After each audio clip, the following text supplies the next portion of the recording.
Stand by for action. Anything can happen in the next half hour.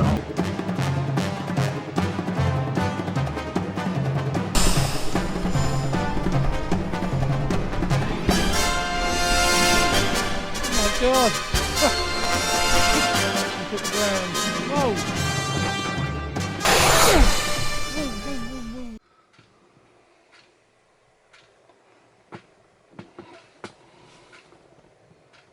Hi everyone, welcome to my channel. Just gotta lock this camera in place, excuse me. Get in there, you son of a... There. Hi everyone, welcome to my channel. I hope you're all safe and well. And Happy New Year. Yes, I think it's the 6th of January. I haven't flown for nearly 2 months. 1, 2, count them, 2 months. Better than Sesame Street. Right, yes, this is an unboxing. Some of you will know that I purchased some aircraft for Christmas. Shall we count them? 1, AliExpress, hasn't arrived yet, but I have been told it's in the country. 2, AliExpress, hasn't arrived yet, but I have been told it's in a container on a ship coming to this country. 3, it arrived and I've done the unboxing. That was The Intruder, and I've watched the film. It's a bit dated, 1991 I think, but it's a good film, worth watching if you haven't seen it. I think it's called Flight of the Intruder. That was good. So that's come and I've done the unboxing for that. Super looking machine, and it's got a better than 1:1 power to weight ratio because I bought the upgraded version. That's 3. Number 4 has arrived. I picked it up from my local model shop, and that's what this unboxing video is for. It's for 4, no pun intended. 5, right, 5. Well, 5 is in the country. It is with HMRC, but it's not with HMRC for importation taxation valuation. God, that's a big sentence. Must be the new year. No, it's in the country and it's held up in customs for material testing. I have been making inquiries on why things have taken so long to get to the UK, and it's not just the UK, it seems, it's Europe. One of the problems, it seems, is that the materials that some of the foam aircraft are made from are a little bit risky. I'd like to say risque, but they're not, they're risky. I must stress this information is second hand to me, but let's start at the retailer shop. I've got some information from there. Then we go to the distributor level in the country, who are the importers. I have some information from there, so I'm pretty confident that it's right. The only thing I can't do is go to the government level, which is HMRC, and get any information from them. What am I talking about? Well, I'm talking about particularly foam aircraft. The materials they're made from seem to have cyanide in them. Not a laughing matter. It's a very serious matter. How anyone found that out, I have no idea.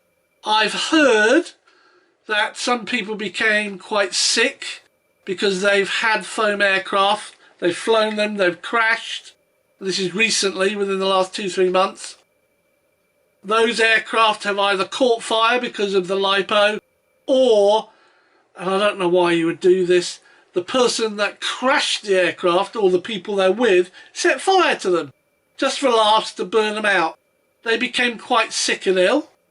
My understanding is that that is, or was, cyanide poisoning. But I mean, come on, if you crash a plane and the LiPo bursts into flames, you don't stand downwind jumping in and out of the smoke it gives out, because you don't know what that's kicking out and I can assure you that's not good for your health.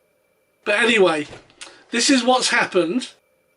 So, import of new foam aircraft is being checked currently, hence the backlog. I won't tell you who manufactures the one that's held up, but what I will tell you is that the one I've got that was ordered after the one that's held up, I might add, by at least a month, is made by FMS, and that seems to have come into the country relatively easily. So I don't think this is happening to FMS stuff, or if it is, they're doing the tests and they're passing. Just a bit of info there. If any of you can make inquiries or know something about this and want to say, Martin, you're wrong, blah blah blah blah, but rest assured I have been told this, or I have gathered this information from retailers and distributors. Right, let's move on. Unboxing. Unboxing time. Yeah, something finally arrived. I booked a load of stuff before Christmas, for Christmas, and nothing arrived. But this has, as you can see, it's quite a small box. The box is in fact smaller than I was expecting, because I've got the big version of this aircraft and the box just looks a bit small. But anyway, let's take a look and see what's inside. Yes, and there it is, an FM... Oh, hang on a minute. No, that's a Sloppy Joe. That's the wrong unboxing. Let's do that again. Yeah, right, sorry about that. That box is a little bit bigger, and it's got FMS on it. This was ordered via my local hobby store. Let's reveal what's inside. Oh yes, it's an FMS PA-18 Super Cub. But hang on a minute, I've already got one of those. Yes, I have already got one of those. But what I don't have is a 1300mm PA-18 Super Cub. I have a 1700mm, and it is a superb flying machine. Reflex 2 it comes with. There's no real difference between a Reflex 1 and 2. The only difference is a 2's programmable, where the Reflex 1 wasn't. Let's see if we can find some statistics about this thing. And we can. There's the wingspan, as I've said, 1300mm, which is 51.2 inches. The motor size, flying weight, 1.4 kilograms. Motor size, 3536 850 kV, 40 amp ESC, 6 9-gram servos. It uses a 6-channel radio. So we've got the centre of gravity shown there, between 60 and 70 millimetres from the leading edge. Prop size, which I won't be messing around with. I'm not putting a 3-blade prop on this, it's staying exactly as it is, which is an 11x7 2-blade. And the recommended battery on this is a 3S, 2200 3S 25C. So this is the idea of this one, is I can just bung it straight in the back of the car, already built up. The box does still look a little small. Let's see how it's packed. Well, not much to see there really, is there? First out is the instruction manual. First part is in English. There you are, there's a giveaway, look. Fuselage comes in 2 parts.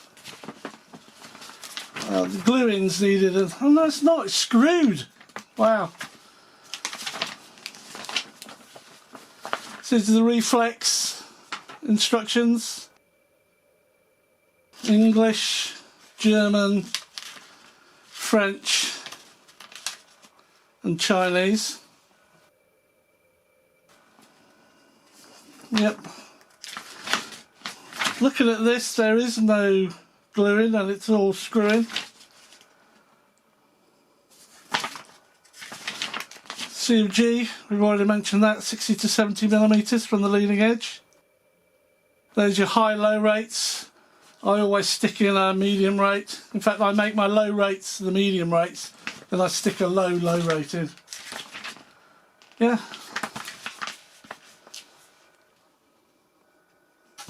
They are. Nice little wing. Look at the size of that. That is tiny. Oh dear. Okay, you've got flaps, ailerons and lights. Got vortex generators moulded in. Got a lovely little LED there at the front. We've got an LED and a plastic bubble at the end of the wing, and it's really well defined. Look at that, that's lovely. Black paint, white foam, and what feels like a decal strip. Makes the top of the wing. I love the ribbing effect that they do on this. It's very shiny. It's the underside like. Okay, the underside. Ball links. Ball links, push rods, servos already installed. Wires covered up. Hard points for your wing struts and supports. Not wing spar, I mean the struts that go into the main fuselage. Mounting points. Yeah, very good. It's just small though, isn't it? See if I can get another wing. And here's Big Mummy's wing. So you can see the difference there. The wing on the right here, that's from the FMS PA-18 Super Cub, the 1.7 metre. The wing here is from the FMS PA-18 Super Cub 1.3 metre. Quite a difference, quite a difference. Let's get back to looking at this 1300 version. Here's the next wing.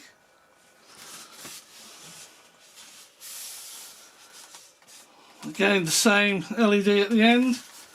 There's no leading edge light on this wing.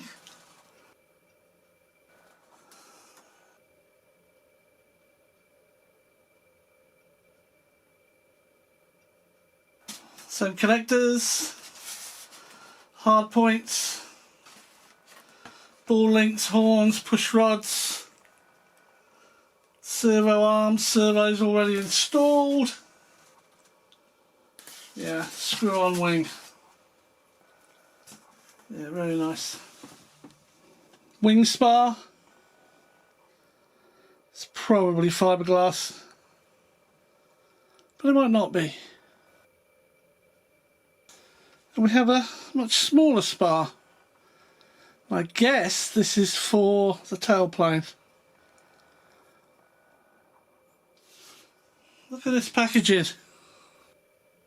Tail end, front end. Here's the tail end. I'm getting deja vu here. It's exactly the same as my bigger one. Well, of course it is. Back wheel's a bit knackered, but never mind. Just a C-clip on it. FMS branded servos. Pinched hinge, looks laminated.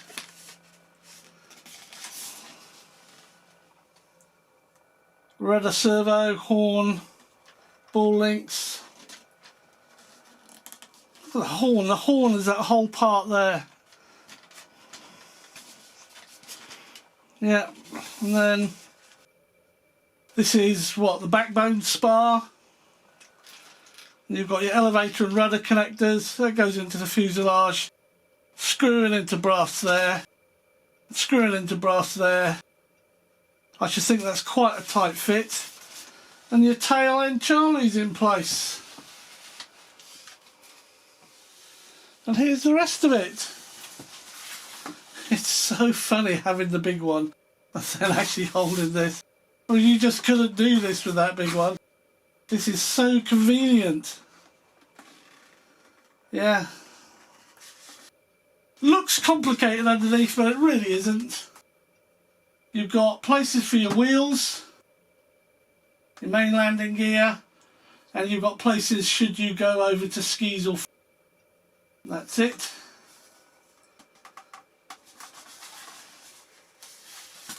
Lovely moulding. This oil cooler thing down there. fake exhausts, air outlets. That's where you join it, and that's where those wires go through and comes through into here.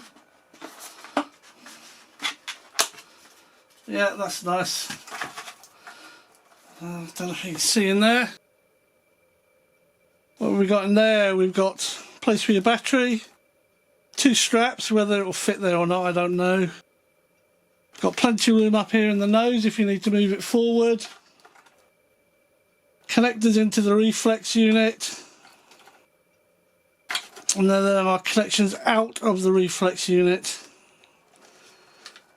which go to the moving surfaces. It's got your Y leads here. Yeah, it's all there. It's all there. Oh, and look at this. XT60. Good old FMS.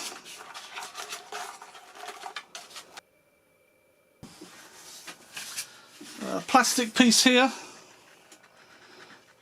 And that's good because that means you can just do that.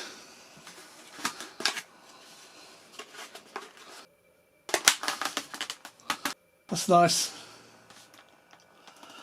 Yeah, decals. Exactly the same, of course, as its bigger sister or mum. Here are your wing struts. And these are quite good because these go onto the wing, and then this is part of your undercarriage. This locks the undercarriage in place. So it goes somewhere like that. Like that there. So I can show you here.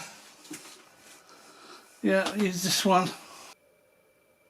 So that goes in there like that and screws up.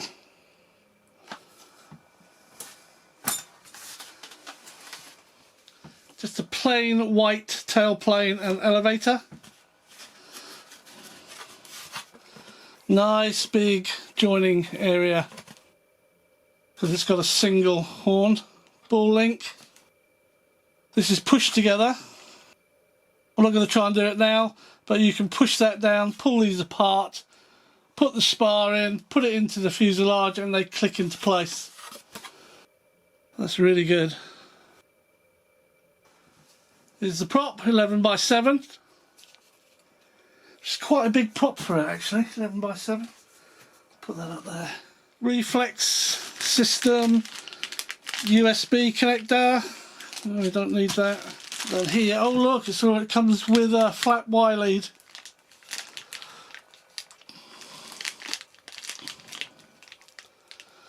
All the screws look the same. They'll be for your undercarriage and joining your fuselage. It looks as though it's got pneumatic wheels because there's an air pump. I don't know if you can see that. There's an air pump needle there. Ball link. That'll be for your elevator. Some of the covers for when you've got your undercarriage or floats on. Some wire and some springs to set the undercarriage suspension up. Oh, this is weird. This is your spinner system. I'm trying to think what I've got with a system like this. Let me show you. Obviously it keys in through this hex system there onto the motor shaft. You put your prop on. You put your spinner cover over. Like so. And then the whole front screws onto the motor shaft. So those holes aren't in fact used by anything, they don't go anywhere. But that means this locks everything in place. And I've got a plane, can't think what it is at the moment.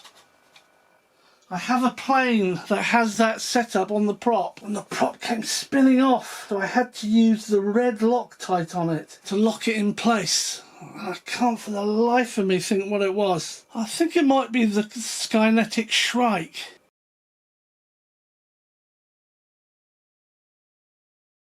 And they're not the best systems in the world. I'd rather have had a nut. You can change the spinner, but I'm not keen on that particular type. And that is everything except for the landing gear. Woo! And there's the landing gear. And it's squidgy. And they're valve covers, I should think. So there's your valve where you push your adapter in and give it a good old pump. Or rather, I wouldn't. I'm going to leave it like that, see how it operates. The big brother, or the big sister of this one, the 1700, comes with solid, hard foam tyres. That's interesting. Oh, it's all squidgy. And there it is. That is the FMS PA-18 Super Cub 1.3. Yeah, I like it. This will replace my Super Easy. The Super Easy I sold to Brian Forward. I think you all know the issues that happened with trying to ship it. At the end of the day, it worked out okay. I got the price I wanted for it, half of which, or just under half of which, had to come through insurance. Brian got the Super Easy along with a new wing, which was necessary, so he had to do a bit of work, which was take the servos and things out from the old wing and put them into the new wing. So he's got that, and I'm going to use this one in its place because it's just so convenient. So if I've had several weeks, 2.5 months without flying, this will come up to the field with me. I'll chuck it about, get used to the sticks again before I move on to whatever else I've got up there. Yeah, looking forward to putting this one up. So Happy New Year, everyone. Thanks for watching. Stay safe, stay well. I look forward to you coming and joining me on another video soon. Cheers.